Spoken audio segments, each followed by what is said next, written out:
From the Ticats Audio Network, this is Speaking with the Enemy.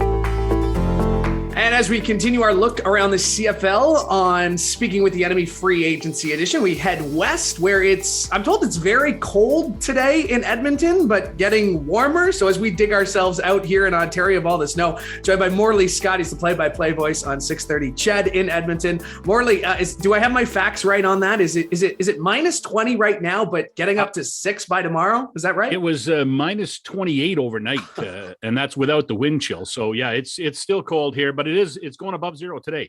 So by the end of the day today and tomorrow and the weekend looks like it's going to be all right. So we're happy with it. We've had a pretty weird stretch. It's been cold during the week and the weekends have been nice. So we'll take that. Well, we didn't bring you on to talk about the weather. We brought you on to talk about the Edmonton Elks. And if I had told you a year ago even that Chris Jones would not only be back in the CFL, but back in Edmonton, would you ever have believed me? Yeah, I would actually. I believe you back in the CFL. I'm not sure if I would have believed Edmonton or not, but obviously there's some bridges that have been rebuilt and some fences that have been mended, and he's back, and most importantly, committed to Edmonton and the Elks. And I think everybody's pretty happy around town. Most people are pretty happy that he's back because, I mean, as one player told me, when Chris Jones walks in your building, you're a better team right then and there. And I think he has that swagger that he can bring with him. I mean, he's got experience in rebuilds. He did one here in 2014, or was a part of it anyway, with then general manager Ed Hervey, winning the Grey Cup in 2015. He he put together a pretty good team in Saskatchewan before he left there. So yeah, he's got experience, and he's a great talent finder. He's a guy who can really go out and find talent. And I think that's what I'm most looking forward to, is seeing those off the radar guys that he picks up. I mean, he signed a lot of players now whom we don't really know a lot about. They're U.S. college free agents or former NFL or guys who've tried out in the NFL and haven't quite made it, but he's signed them. And he's got a history of finding those kind of players to bring them in, and they turn into stars after a while. So I'm looking forward to seeing that side of it. And then, of course, we all know, free agency, every coach and GM has players he likes, and players have coaches that they like to play for. And I think that match might be out there for a few players, and we'll see how it develops over the weekend and into Tuesday. Yeah, I mean, to that point, he's got his work cut out for him. The Edmonton Elks tying the Red Blacks with the worst record in the CFL last season. But so they will have the first overall pick in this year's draft. But let's stick on free agency. There's rumors floating around. Where do you think Chris Jones might look to make a splash, come Tuesday? He's made a lot of moves, releasing some players, especially along the D line, and a trade along the D line, and some guys haven't been re-signed. So I think the defensive line is Willow Target, and I think a lot of people believe he's going after Duke Williams, so the Saskatchewan Roughriders, whom he was not associated with in Edmonton. Duke came after Chris Jones left Edmonton, but he obviously knows he's a good player, and I think those two mix well together. In fact, Chris may have been instrumental in getting him on their neg list. I'm not sure back in the day when he was here before, but that's the one guy that everyone believes that he's going after in free agency. We'll have to see how the rest of it shakes down. But right now they have Darrell Walker and Greg Ellingson, who are both free agents. So I'm not sure if they're going to be back. And Jones has to go up and kind of get that marquee receiver. And right now everyone believes it's Duke Williams. You mentioned the skills of Chris Jones in terms of talent evaluation. If he's looking at this team, like as it's currently constructed, are there pieces that you think are untouchable, or is Chris Jones coming in here and saying, hey, they've paid me to do this job, and I don't care what your resume says, you could be out of here? You just described Chris Jones in a nutshell right there. And he said it. He said every position is being evaluated and every player will come to camp fighting for his job. I think the only position that I would say right now is untouchable would be at running back, where Jones has gone out and re-signed James Wilder Jr., who's already had his first shot and said he'll be fully vaxxed by the time he gets to training camp, he and his family. So that to me is the only position that is solidified right now, is that running back spot with JWJ. Other than that, everything's up in the air. I mean, everything's up in the air. There could be a vast amount of changes from the starting lineup last year to this year, especially, I was going to say especially on defense, but I mean, offense is in the same situation. Special teams as well are going to have a lot of new faces on it too. So yeah, it's going to be a different looking team in green and gold this year. Is there there's that rumor floating around that Ottawa and Edmonton are both very interested in the services of Jeremiah Masoli. Is there a buzz? I mean, Masoli started his CFL career with the Elks back in 2013. How is that kind of playing out among the fan base right now? I think the fan base, they were anxious to see Nick Arbuckle last year and never got a chance to see him after he was acquired. He just basically practiced with the team and did not play a game. I think they're anxious to see him, but I mean, Jeremiah Masoli, he's got the swagger. I mean, he's an MOP nominee for the Eastern Conference a couple of years ago. He's obviously recovered from the knee injury, had a pretty good finish to the season when he came in and played at the end, and he's a really good quarterback, and he's he's multifaceted too. He's not just a throwing guy. He can run a little bit as well. So I think there'd be some interest in him in the fan base. I don't think anyone would be upset if they went out and signed Jeremiah Masoli.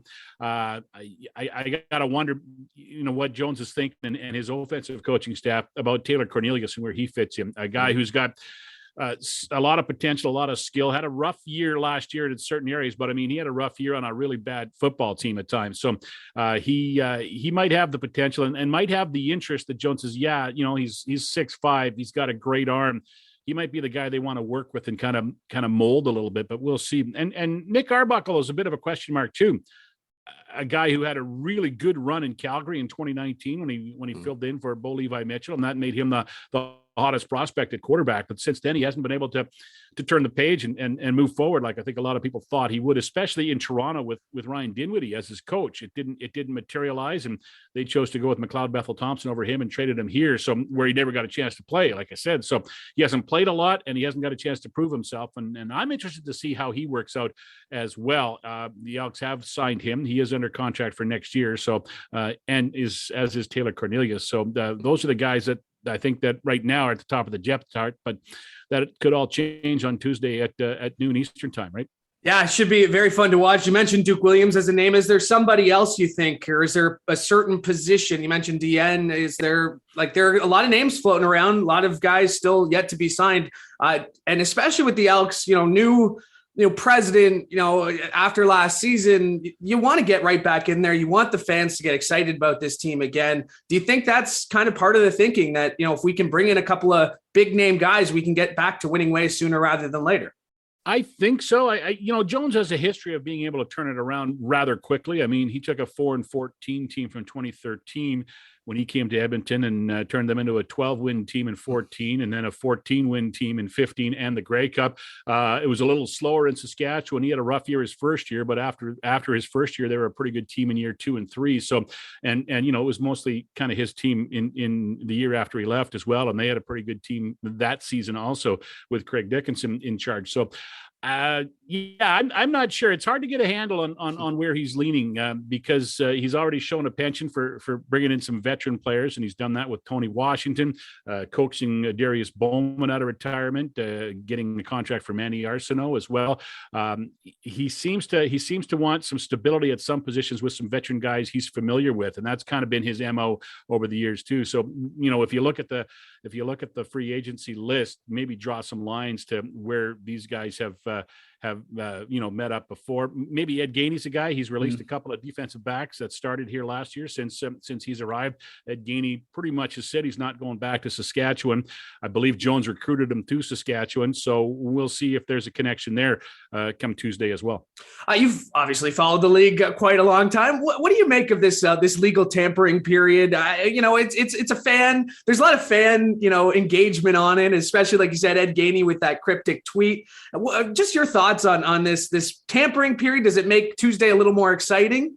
Absolutely. I love the fact that fans are talking about it, and I like that players tweet about it. I think it's great for the league to have that week leading up to free agency where, players can talk to teams can talk to players, but most importantly, fans get some information. I mean, we got to get past the dark days of the Canadian Football League where they went silent over the offseason, and that's changed a lot since my time started in the CFL 10 or 11, 12 years ago now. But it's got to become like the NFL in my mind in Canada, like more round the clock coverage, round the calendar coverage, because it just goes away too much during the off season. And I think this is a good step in the right direction to make sure that people talk about the Canadian Football League. And it's just comical that they have to call it legal tampering, read into that what you might, but now it's, everything I said to you last week still stands, but this week I'm allowed to tell it to you. It's funny because even the players that I've talked to, it's like, oh, you were so close to free agency. And they're like, well, with the tampering period open. And it's just a funny word that just back to kind of from the top down when it comes to this Elks team, fresh start. Is that kind of the mindset right now? Is that wiping this slate clean, and that, how do they get that city more excited about the Elks in 2022? Yeah. That is the goal for sure. There has been, there's no doubt about it, there's been a disconnect between the fan base and his franchise over the last couple of years. Part of that was due to COVID and the fact that you really can't get out in the community.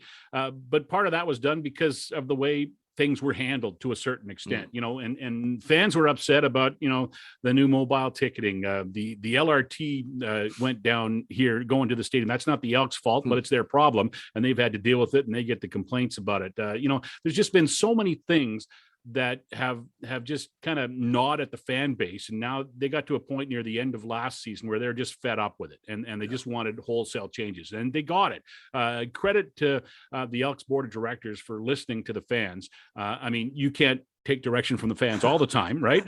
Or you'd be firing a coach every time he missed the playoffs, right? Or lost a game. Yeah. But credit to them. This was a time they had to listen, and they did. So credit to them for doing that. They've made some moves. I've been so impressed with the new president so far, Victor Cui. He has come in and he's just engaging the fans. He gets on Twitter and he's trolling the fans. He's looking for fans and he's talking to them, and he's starting conversations about the Elks on Twitter. And I mean trolling in a good way when I say that. He's just been very active already. He's only been on the job for just officially just since the start of the month, but he's been in town and has been appointed the job for almost 2 weeks now. So, but he's been very active. He's done a lot of interviews, and I so often see him seeing a comment on Twitter and reaching out to that fan and having a conversation with them, whether they be a fan or possibly an alumni player. And the conversation often ends for him with DM me. We'll talk about this. And so he's very open to listening to the fans. As he said, he hasn't looked under the hood yet at everything, but that's coming. And there's going to be a full forensic investigation into the franchise, I think, done by him to make sure that, things are running the way he wants them to run moving forward. But so far, he's been a breath of fresh air as far as especially dealing with the fan base, because that's where the work has to be done. And that is his job more so than the coach and the GM and the players, because they're not around right now. When the season comes, maybe that changes a little bit, but right now it's Victor Cui's job, and he's doing really well at it. He's really getting involved. And one thing I noticed is a lot of fans are saying, I looked up the new president on Twitter and I found out he's already following me. So he's been back in Edmonton and he's been watching from afar. And he says he's been taking notes. Because he knew that he was going to get another opportunity at some point to apply for this job. And he's been taking notes, and he's ready to move in and really try and make a difference. And we'll see how long it takes. It's not an easy fix, that's for sure, because you got to get the trust back of a lot of people. The fans, the attendance here last couple of home games, it was a bad team. It was cold, but the attendance was atrocious for the last couple of games. And it's just something that this franchise is not used to. And we have to get it back to where it was in years past. Well, it's never a dull moment when Chris Jones is around. So it should make for a very exciting 2022 season. Morley, great to check in with you. Thanks for doing this. Appreciate it. Anytime, Louie. Appreciate it.